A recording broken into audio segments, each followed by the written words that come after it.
Nelson Mandela was one of the most iconic figures of the 20th century, a man whose life and legacy continue to inspire millions around the world. Born on July 18, 1918, in the village of Mvezo in Umtata, then part of the Union of South Africa, Mandela was born into the Thembu royal family. His birth name was Kolithlathla Mandela, which in Xhosa means, pulling the branch of a tree, or, troublemaker. Little did anyone know that this child would grow up to become a central figure in the struggle against apartheid, eventually dismantling the system of racial segregation and leading South Africa into an era of democracy. Mandela's early years were marked by the traditions and customs of his people. His father, Gadla Henry Mpakanyiswa, was a local chief and a member of the royal Thembu dynasty. Mandela's early exposure to leadership through his father and the elders in his village instilled in him a sense of responsibility and justice. After the death of his father when Mandela was just 9 years old, he was taken under the wing of Jongintaba Dalindyebo, the acting regent of the Thembu people. This transition marked a significant turning point in his life, as it exposed Mandela to new educational opportunities and a broader perspective on the world. Mandela was educated at several prestigious institutions during his youth, including the Clarkbury Boarding Institute and Healdtown, a Wesleyan secondary school. He later attended the University of Fort Hare, one of the few higher learning institutions available to black South Africans at the time. It was at Fort Hare that Mandela began to develop his political consciousness. His involvement in student protests against the university's policies led to his expulsion in 1940. After leaving Fort Hare, Mandela moved to Johannesburg, where he found work as a night watchman at a mine and later as a law clerk. It was in Johannesburg that Mandela first encountered the harsh realities of apartheid, which would shape the course of his life. Apartheid was the system of institutionalized racial segregation and discrimination enforced by the National Party government in South Africa from 1948 until the early 1990s.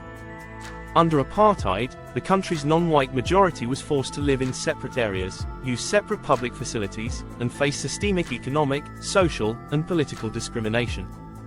The system was designed to maintain white minority rule over the black majority, relegating non-white South Africans to second-class citizenship.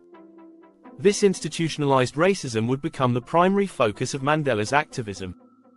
Mandela's political career truly began when he joined the African National Congress, ANC, in 1944.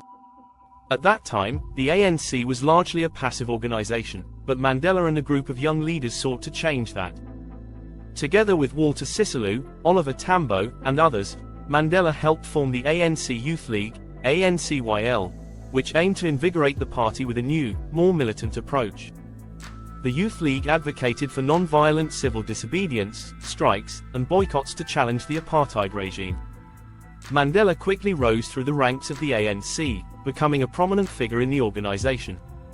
In 1952, Mandela and Tambo opened the first black-owned law firm in South Africa, Mandela and Tambo, which provided free or low-cost legal representation to black South Africans who were otherwise unable to defend themselves against the oppressive apartheid laws.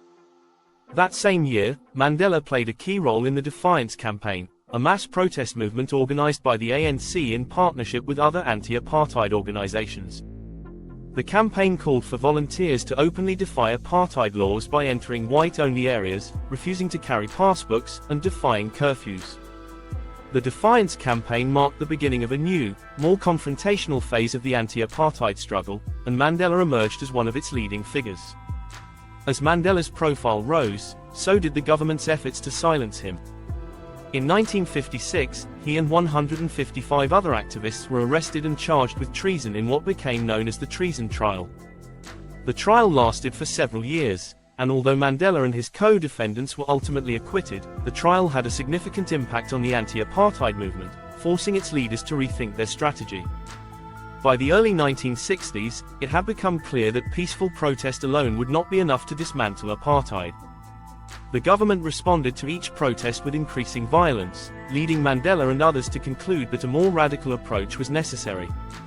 In 1961, Mandela co-founded Umkhonto we Sizwe, MK, the armed wing of the ANC.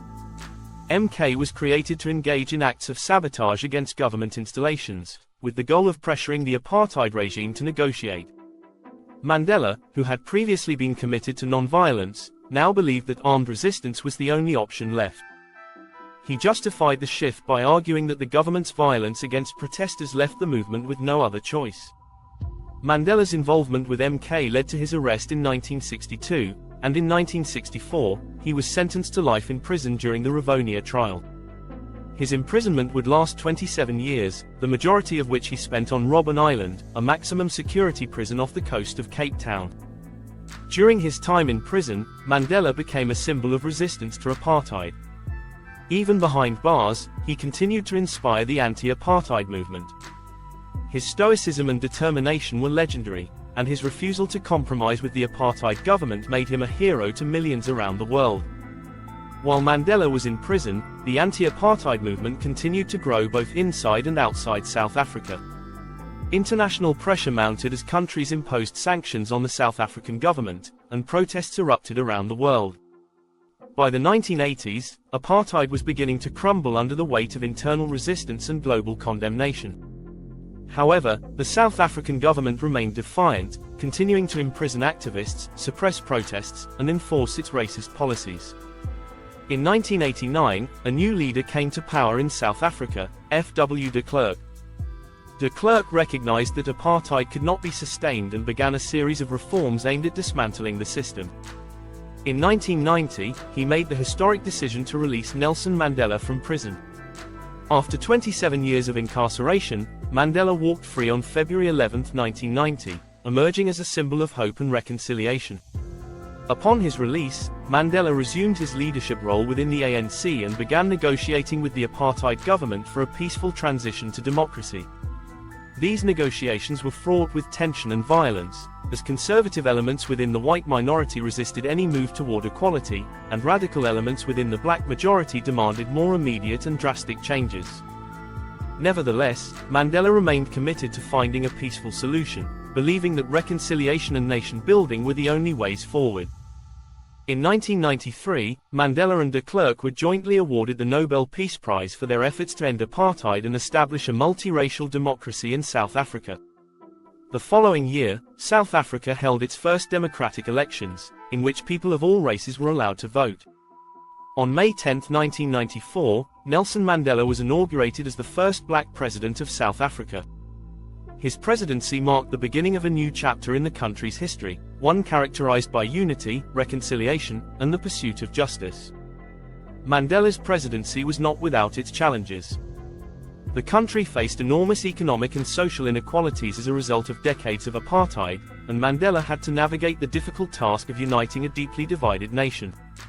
He prioritized national reconciliation, establishing the Truth and Reconciliation Commission, TRC, to investigate human rights abuses committed during the apartheid era. The TRC sought to promote healing by allowing victims to tell their stories and offering amnesty to perpetrators who fully disclosed their crimes. While the TRC's work was controversial, it played a crucial role in helping South Africa come to terms with its past. Mandela also focused on addressing the economic disparities created by apartheid, though progress was slow. His government implemented policies aimed at improving access to education, healthcare, and housing for the black majority. However, economic inequality remained a significant issue throughout his presidency and continues to be a challenge in South Africa today. In 1999, after serving a single term as president, Mandela stepped down, honoring his commitment to democratic principles. He was succeeded by Thabo Mbeki, his deputy president. Mandela's decision to voluntarily leave office was seen as a powerful statement about the importance of democratic governance, particularly in a region where leaders often clung to power indefinitely. In his later years, Mandela became a global elder statesman, continuing to advocate for peace, justice, and human rights around the world. He remained active in international diplomacy and humanitarian work, particularly through the Nelson Mandela Foundation, which focuses on promoting his legacy of social justice and equality. Nelson Mandela passed away on December 5, 2013, at the age of 95. His death was met with an outpouring of grief and tributes from people around the world. Leaders from every corner of the globe hailed him as a man of unparalleled courage, dignity, and wisdom. His life, from revolutionary to prisoner to president, stands as a testament to the power of resilience, forgiveness, and the belief that one person can change the world.